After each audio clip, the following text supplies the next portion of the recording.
Fondation Paribas, ces entreprises qui changent le monde. Ce sont les progrès en psychologie cognitive et en pharmacologie qui ont permis l'essor des traitements des TCS et leur déploiement à grande échelle. Les troubles du comportement et de la sociabilité. On a du mal à s'imaginer maintenant. Mais il faut bien se dire que ces phénomènes pouvaient vraiment entraver la société. Ce qui était un vrai problème de santé publique, tout comme le diabète ou l'obésité, a quasiment disparu. On ne peut pas faire avancer la société avec une masse d'individus qui refusent le changement. On ne peut pas. Parce que c'est comme ça que ça se traduisait, les TCS. À chaque fois, le point commun, c'est un fond de pensée de persécution, une incapacité à accepter les contraintes et la frustration.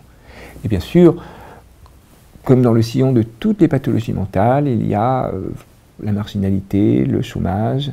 Des gens opposés à tout progrès, qui ne cherchaient qu'à défier les autorités, les entreprises et même les institutions. Le coût social et financier était énorme. On n'imagine plus aujourd'hui avoir sur la place publique des comportements paranoïaques, des espèces de réactions d'hystérie collective, voire violentes, comme il pouvait y avoir il y a 10 ou 20 ans. C'est quand ça prenait une dimension collective, le pire.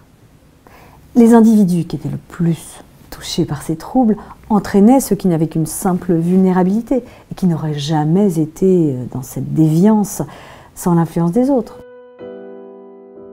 Il ne faut pas oublier que derrière des comportements anormaux, il y a de la souffrance, toujours. Nous, on peut aider ces gens à retrouver une santé mentale satisfaisante. On ne pouvait plus rester dans un modèle étatique. Ça, c'était bien au début pour avoir une impulsion politique pour démarrer.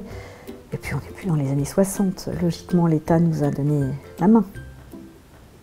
Nos traitements sont devenus rentables. Nos clients, ce sont les entreprises qui bénéficient des contrats de réinsertion de nos patients. Actuellement, on travaille sur de nouveaux traitements en cours d'homologation pour d'autres publics, d'autres troubles qui pèsent sur le vivre ensemble.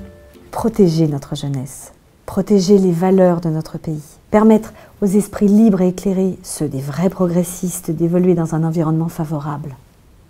C'est ça, notre mission.